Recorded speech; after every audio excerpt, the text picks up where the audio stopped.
Hello everyone, I'm Tang Shiyi from Shanghai University of Finance and Economics. Today, my topic is analysis of the Chinese real estate market in 2024 and outlook for the future. I will analyze the following four aspects. First, the macroeconomic environment of the real estate industry. Second, the current market conditions. Third, a valuation analysis of the market development in 2025. And finally, the summary and outlook for the future development of the market. Real estate is a key pillar of the national economy. However, due to the impact of the COVID-19, the real estate market has been a downward trend since 2020, with significant changes in supply and demand, leading to a severe backlog in property inventory. However, rapid urbanization provides strong momentum for the development of the real estate industry. In 2024, the imbalance between supply and demand led to declining housing prices. In response, the government introduced policies to gradually improve the real estate market. On the supply side, policies mainly focus on financing coordination mechanisms, expanding the waitlist for developers, and ensuring the acquisition of existing property inventory. On the demand side, policies primarily emphasize the 4 cancellations, 4 reductions, and 2 increases to spur residential home purchases. What's more, the real estate industry is experiencing the contraction normalization period with the characteristics of concentration, regionality, diversification, asset light, specialization, and cyclicality. Second-hand housing prices in 100 cities have been declining month-on-month. However, since September 26 policies, the decline in second-hand housing prices across the 100 cities has slowed. As for newly built houses, since the beginning of 2024, the market has seen structural month-on-month price increases, driven by the launch of upgraded housing projects.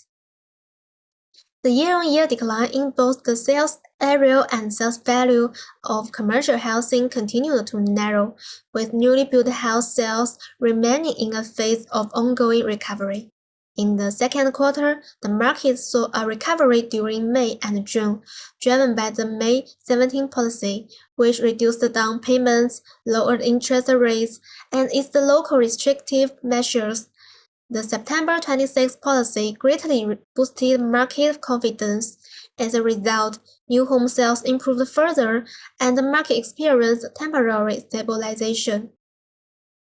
The average monthly approved listing area of commercial residential properties in 50 key cities decreased year-on-year, indicating a continued reduction in new home supply. Both supply and demand were relatively weak during this period.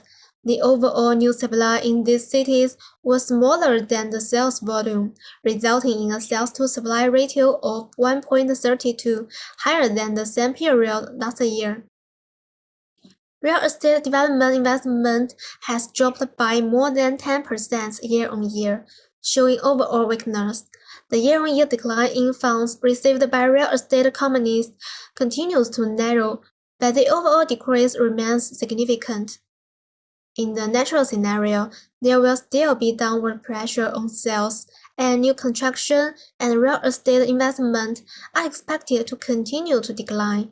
In the optimistic scenario, if urban village redevelopment and the acquisition of stock housing are accelerated, the national commercial housing sales area in 2025 could potentially stop declining. The real estate industry is entering a new phase of development. In the short term, the real estate market is heavily influenced by policy and the supply-demand relationship. In the long term, with most cities lifting purchase restrictions, the external demand for housing will also play a key role in supporting the market's recovery. Overall, the real estate market in 2025 will still be in the bottoming out phase, and the real estate companies will continue to face certain challenges. However, with the continued easing of the policy environment, core city markets may gradually stabilize and stop declining. Companies need to assess their own situation, actively seize policy opportunities, and focus on improving cash flow. That's all. Thank you.